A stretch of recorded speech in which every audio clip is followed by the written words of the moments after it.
once-click credibility, which just says like, yes, I endorse this person. Yes, I endorse this person. Anyone that you know that's a connection that you personally know or that you've done business with, like your vendors or anyone like that, go ahead and give them an endorsement because chances are they're going to give you one back. So that's a great way to start building up those endorsements. Make sure you add your skills to your profile first before you're doing any of your endorsements because people can't endorse you if you don't have your skills on there. So make sure you add your skills on there. I think mine says social media strategy, brand assessment.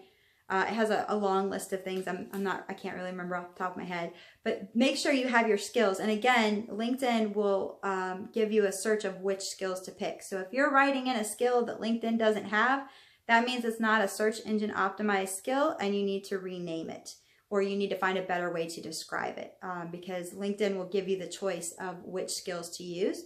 So make sure you have those skills up there. Once you've completed that, go to your vendors, go to your clients and endorse them as a way of kind of starting a good relationship. And then that way, chances are they'll endorse you as well. Let's see. Endorse your top colleagues. That's a great one as well. Endorse wisely and ethically. So you really don't want to be putting out endorsements for people you don't know, and you really don't want to be putting out endorsements that are not true. If you had a bad experience with someone, don't write a good endorsement for them. Just don't write anything at all. It's not worth the endorsement they may or may not give to you. It's just not worth it. Recommendations allow detail. Endorsements are quick. So again, recommendations set you apart as trustworthy, which is one of the #1 reasons people want to do business with you. Be open and bold about asking for recommendations from clients and vendors, people that you've worked with. Again, mentors, anyone that knows you and just like, again, when you're going to be interviewed for a job and you're asking for recommendations from your friends and family, ask recommendations from anyone that you know is going to give you a good one and get as many as possible because again, that's showing how good you are at your job. It's showing you're trustworthy and it's also creating that ability to say that you are better than your competitor. Provide recommendations consistently. So people you know, recommend them as well and try to keep that continuous relationship going. Only LinkedIn users can provide recommendations. So if they're not on LinkedIn, they have to actually be a LinkedIn user to provide that recommendation. At this point, hopefully everyone has jumped in on the LinkedIn train. Recommendations are also good because it might provide details that are missing from endorsements. So endorsements are literally like somebody kind of gives a check mark and says, yes, they're good at it. And recommendations, they can actually write information out for you.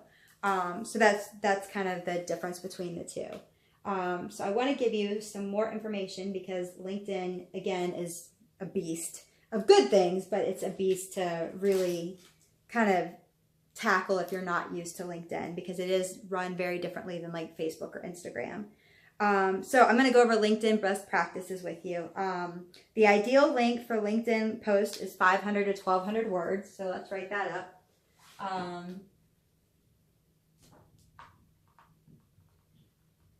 Ideal post is 500 to 1200 words, which as you can see is much wordier than the other platforms. So this is where you want to have really good, strong content.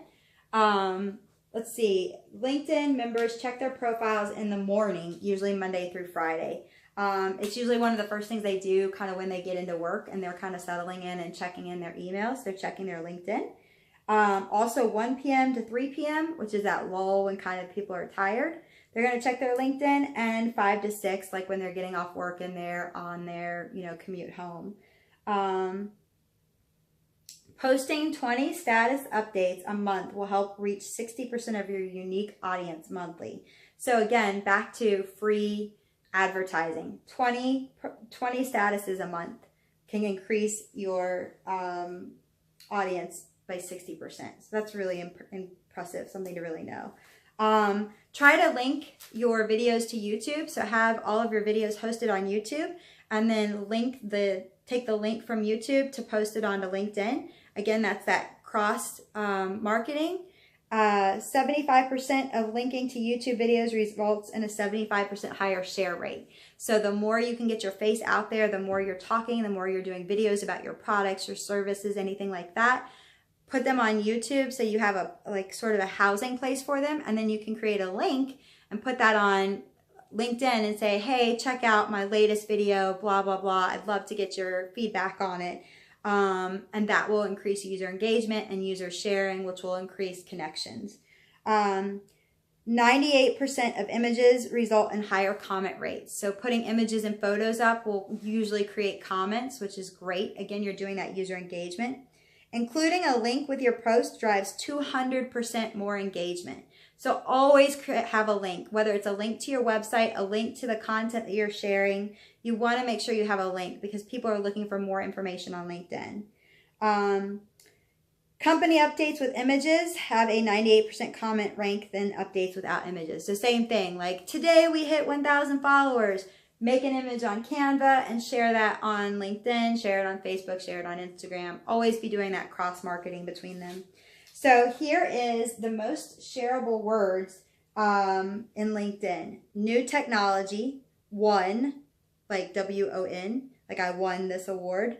Professional headlines, under budget, questions, jobs, launches, plugins, software, developed, and created. So as you can tell, it's super business oriented. So you really want to make sure that you are continuing to keep that business profile. And I'm going to give you a couple of tips and tricks. So number one, in your profile picture, I know this sounds silly, but we do not live in the age where we just stare at the camera and don't smile. That happened a long time ago.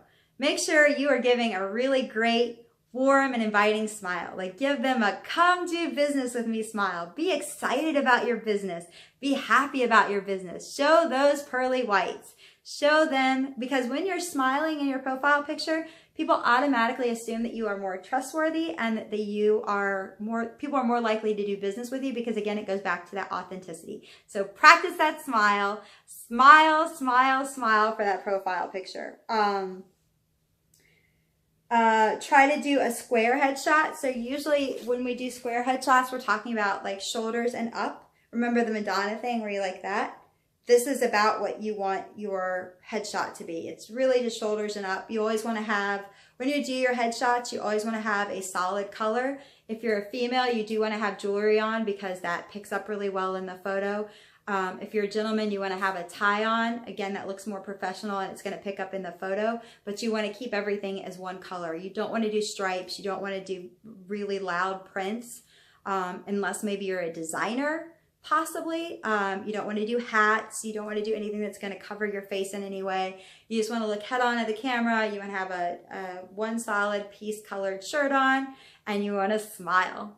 And any good photographer is going to be able to help you do that and help you get that good smile out. And make sure it's a genuine smile too. People can tell when it's not an authentic smile and that's off-putting. So make sure that you get a photographer that you're comfortable with that actually can make you smile, make you laugh, and those are going to be your best headshots.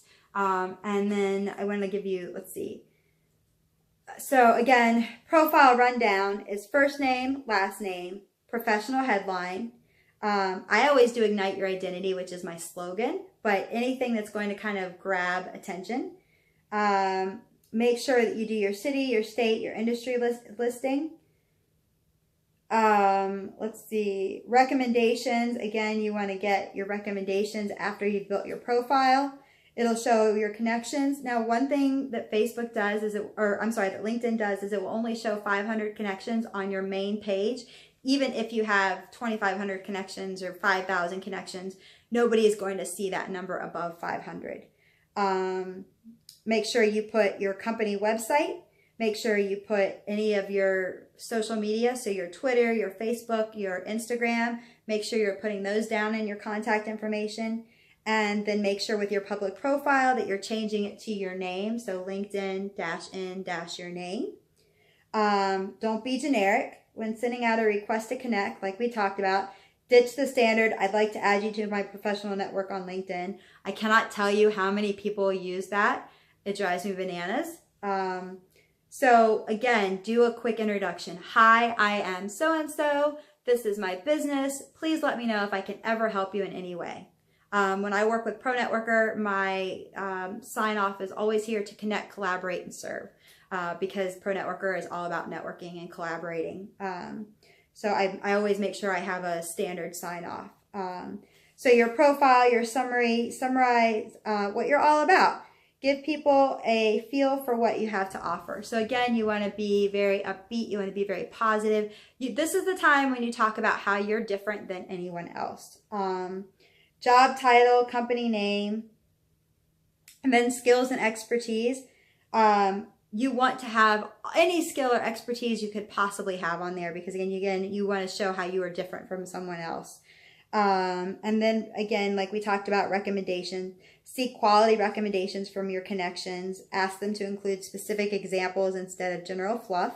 Don't just request recommendations, create them for others as well. You should have at least 3 recommendations. That's a really great number. And then less than 12, the more the better in my mind. So I really say the more the better, because that really shows that you are established in your community and you know what you're doing. Make sure that your company logo is, if you're doing a company page, that your company logo is right there and it's simple and to the point. What do you do? What makes your company unique? Super simple. Company updates. Share useful content. Share useful content to position your company as thought leaders. So again, this is where you're going to want to find really good articles about what you do. You're going to want to feature your products. You're going to want to show new products in here. Only join groups that target customers you are in. Same thing, products. Create custom clickable, headable graphics. That you can do through Canva. Let's see. So I think we've done a really good job with LinkedIn to kind of get you going. We could spend tons more time on LinkedIn, but that's a good starting point for LinkedIn. So now let's go to Twitter. And Twitter, I will be honest with you, is my least favorite. You can use it. It's great and wonderful, but I would say it's much lower than the rest. So if you're going to prioritize, you definitely want to focus on Instagram, then Facebook, then LinkedIn. And if you still have time, let's do Twitter, because the one good thing about Twitter is you can take a hashtag. So like my hashtag, Ignite Your Identity. Or I have my hashtag, Redhead Wears Pink. When you get people, you can actually start getting people to follow that unique hashtag. And you can actually create almost a group or network of people following just that specific hashtag. So that is what's really neat about Twitter. So let me erase this stuff and we'll get on to the Twitter side of things. But that is the one thing I like is, again, you're creating those fish in a barrel versus trying to fish in the sea. So that way you're getting more people that are interested in what you're doing. You're getting more people, and you can actually create chats through that hashtag so that you can do a chat session. It's almost like a webinar, and you can set it up for like Monday nights at 8 o'clock. So once you have a good following of people that follow that hashtag, you can now create a sort of like a meeting place. So Monday nights at 8 o'clock, we meet here and we can talk about different things. So that's really good. Got a lot of stuff. Let's erase all this. Goodbye, Facebook and LinkedIn. Okay, let me get to my Twitter stuff for you.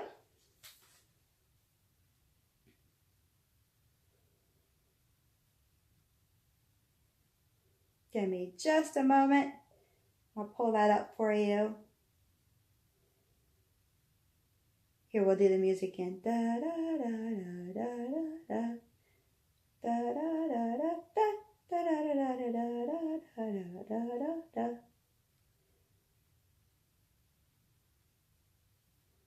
Hang on just a second.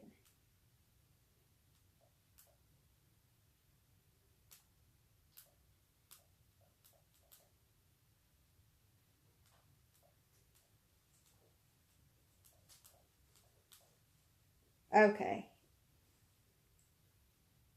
Coming up.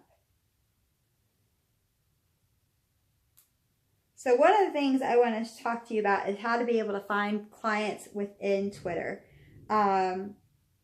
So the first thing you want to do is add location data to your tweets. So enabling location data to your tweets lets Twitter users know they're close to your business. So that's really important. Then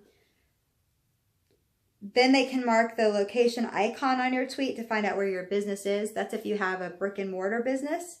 But it's also great if you are in, like, for instance, I'm in the Atlanta area, so I try to create an Atlanta network because I do a lot of networking events. So I always try to keep my location on when I'm tweeting.